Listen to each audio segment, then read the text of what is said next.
Bonjour à toutes et à tous, bienvenue dans ce rendez-vous de la mi-journée sur TV Vendée en ce jeudi 24 juillet. 1800 km, c'est la distance de pistes cyclables aménagées en Vendée. Un atout pour le département qui mise sur le développement du cyclotourisme.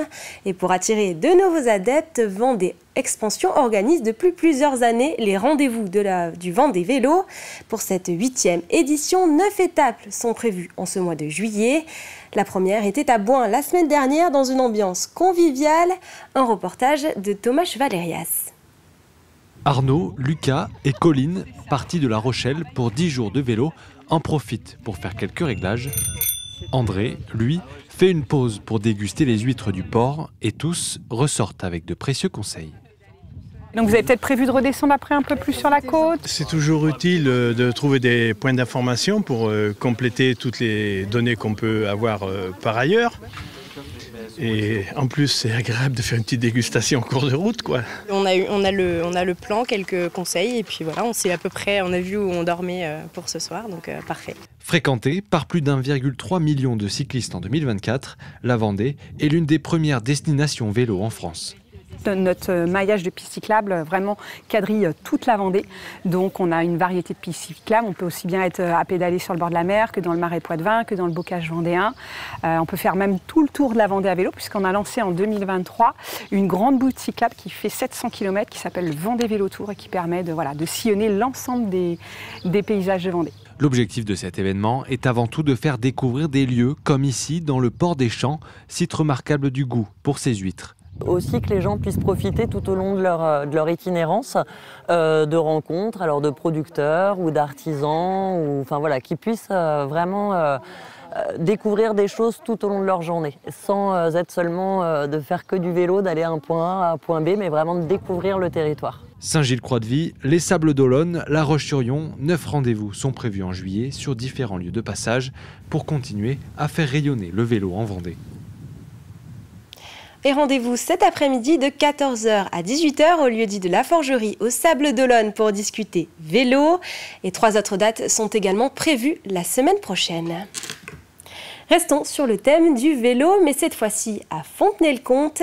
La communauté de communes Pays de Fontenay-Vendée regroupe ses services de mobilité durable en une seule marque, Fontélib, un service qui permet le déploiement d'itinéraires vélo, de stationnement cyclable et d'un service de location vélo. Une mobilité durable au sens large puisque Fontélib promeut aussi 2 lignes gratuites de réseau de bus urbains. Notre public aujourd'hui, c'est ceux qui se déplacent pour aller travailler en priorité. On a opté pour la location longue durée. Le libre service, ce sera dans un deuxième temps. On a aussi fait le choix de s'équiper de 2 flottes. Une flotte avec des vélos assistance électrique et qui sont destinés à tous ceux qui voudront louer pour 3 mois, 6 mois, 1 an.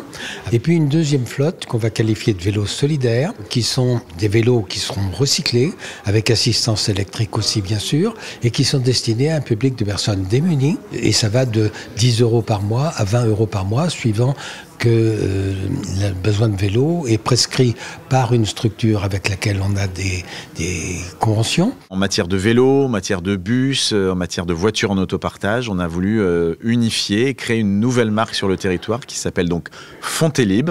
La mobilité est un enjeu majeur et un enjeu majeur aussi pour le retour à l'emploi. Le but évidemment c'est de remettre les gens sur des vélos avec des pistes cyclables qu'on vient de créer, qui sont toutes neuves, et à travers ce plan de mobilité, travailler sur notre plan climat et énergie territoriale. C'est un EHPAD pas comme les autres. L'établissement pour personnes âgées dépendantes Les Caysières à La Garnache ouvre ses portes aux habitants de la commune. Depuis le mois de juin, le pressing et la balnéothérapie sont accessibles à un large public. Une évolution qui va de pair avec les travaux d'agrandissement de l'EHPAD. Louise Ménouri nous propose de découvrir ce projet porteur de lien social pour les 130 résidents de l'établissement. Bonjour messieurs, dames. Bonjour madame. Bonjour madame. Situé au beau milieu d'un EHPAD, c'est dans ce pressing pas comme les autres que travaille Christelle. L'opportunité a été qu'on puisse faire une formation pour intégrer le pressing. Donc pour moi, c'est tout nouveau et c'est un nouveau métier que je ne connaissais pas du tout. Et c'est assez enrichissant. Hein.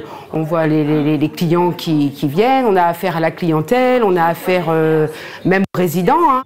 Un pressing presque classique, mais les vêtements sont lavés sur place, dans l'EHPAD.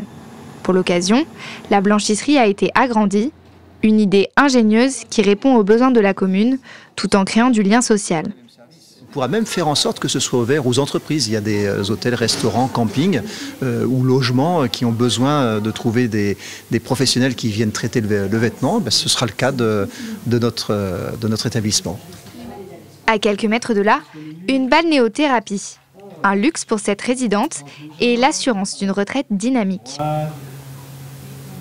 On ramène, on se grandit. J'attends ce moment et j'en suis très contente. Et après, je me sens bien.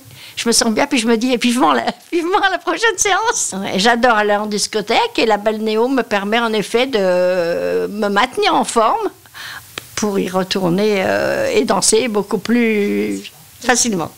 C'est vraiment pour tout le monde. Déjà, je réitère dessus l'effet apaisant déjà de l'eau. Et puis après, ça dépend ce qu'on vient chercher parce qu'on s'adapte à toute forme de situation. Voilà. S'il y a des gens, c'est pour travailler une certaine autonomie, on va travailler l'autonomie. Si c'est pour travailler sur le domaine sportif, du cardio ou du sport à haute intensité, on va pouvoir le faire. Une balnéothérapie qui devrait ouvrir ses portes au public en octobre. La prochaine étape, permettre l'ouverture du restaurant au reste de la commune. Et on finit ce journal avec un peu de culture locale. Le Petit Prince d'Antoine de Saint-Exupéry a désormais droit à sa version en patois vendéen. Le Petit Prince a été écrit par le traducteur vendéen Jacques Ouvrard.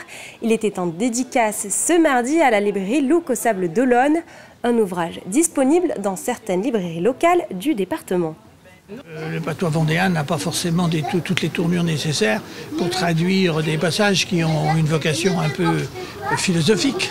Et au bout du compte, on est arrivé à ce résultat.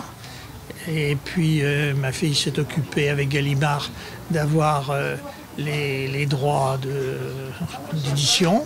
Et on a fait une édition à 1500 exemplaires.